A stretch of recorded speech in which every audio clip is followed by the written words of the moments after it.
वहीं वाराणसी में IIT BHU ने एक ऐसे सोलर प्लांट को बनाया है जिसके जरिए गांव के गांव रोशन हो सकते हैं। दरअसल आईआईटी बीएचयू के वैज्ञानिकों ने एक नई और अत्याधुनिक तकनीक विकसित की है जिससे सोलर एनर्जी प्लांट से ज्यादा बिजली का उत्पादन हो सकेगा। ये solar plant chimney power plant कम लागत में ज्यादा बिजली का उत्पादन करेंगे और इस अनुसंधान को भारत सरकार की तरफ से पेटेंट मिला है।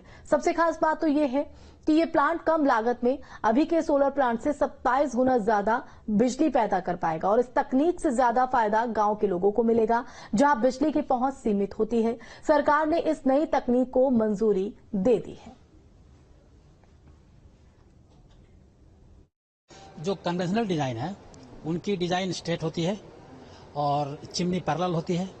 हमने इसमें क्या किया है, उसको इनलेट को बेल माउथ शेप को ऑप्टिमाइज किया है और इसको डाउनवर्ड डायरेक्शन दे दिया है और कलेक्टर का एरिया जो एरिया कांस्टेंट होता है उसको हमने टेपरिंग कर दिया है और चिमनी को डाइवर्जन कर दिया है।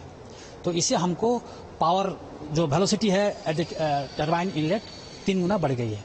अगर 3 गुना बढ़ने के कारण होता है हमारी 27 गुना पावर प्रोड्यूसिंग कैपेसिटी बढ़ गई है। तो उस ये एक्चुअली लोकली इंस्टॉल नहीं कर सकते हैं, ये मास स्केल में विलेजेस में जहाँ पे बिजली की जरूरत है वहाँ पे किया जा सकता है।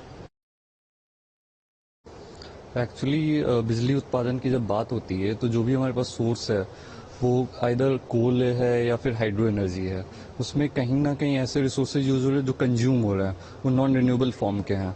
तो ये जो हम लोग का जो इक्विपमेंट है या जो कह सकते हैं जो हम लोग रिसर्च कर रहे हैं, ये टोटली क्लीन एनर्जी है। इसमें ना कोई कंज्यूमेबल सोर्स है और ना ही कोई ऐसा चीज़ है जो डिप्लीट हो रहा है विथ टाइम।